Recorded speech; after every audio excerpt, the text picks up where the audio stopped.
Let's bring in now Marwan Bishara, who is Al Jazeera's senior political analyst. He joins me now live from Doha. Marwan, good to see you. Let's begin with some of the scenes of celebration that we've been seeing throughout the day. Earlier, we heard our correspondent, Mohammed Val, talking about the jubilation that Syrians are feeling at this moment, even saying that people have brought their young children, they've brought even babies to witness these scenes. We're looking at live pictures now from Damascus. Marwan, talk us through what exactly do Syrians expect for their future at this moment of celebration? Yes, it's extraordinary. It's an extraordinary day, historic day, and it's a truly worth celebrating. But the wide celebration also hides deep anxiety about what the future holds.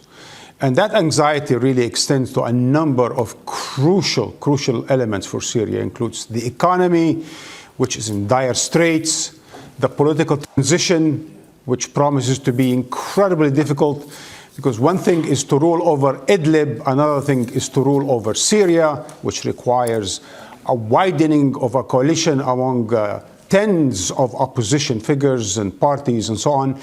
And then there is bringing all the security apparatuses together. Believe it or not, in Syria today, there are acting 5, 6, or 7 security forces. There is the National Syrian Army, there is the Free Syrian Army, there is the Syrian militias in the south, there is Hayat Tahrir al-Sham, there is the Democratic Forces of Syria. And we haven't even yet spoken of what is left of Assad's forces, the actual army of Syria, and Daesh, ISIS. So imagine 7 different security forces working on Syria. At least 5 or 6 of them need to be united under one security apparatus, because the arms in Syria should be only in the hands of the government. And last but not least, there's the relationship with the outside world to lift the sanctions and so on and so forth. So believe it or not, behind the wide celebration, there is really deep anxiety, because this coming government, this transitional government that's supposed to be with us until the beginning of March, needs to be able to bring all the other parties, all the other figures, ethnicities, and ideologies together and unite the security forces. And Marwan, you mentioned some of the challenges for Syria. I'll just read some data for our audience there. The in 2024, UN data indicates that they requested more than $4 billion to fund its response inside Syria, and only around 30% of that was actually given. What exactly is the role here of the international community, including the US at this moment, in terms of helping with rebuilding Syria? Well, clearly they have to do, first and foremost, within the next few weeks and months, is lift the sanctions. Believe it or not, there are really tough sanctions in Syria. But now there's also adding new conditions, as uttered by Secretary of State Blinken. They added new conditions to why or when they would relieve Syria of sanctions.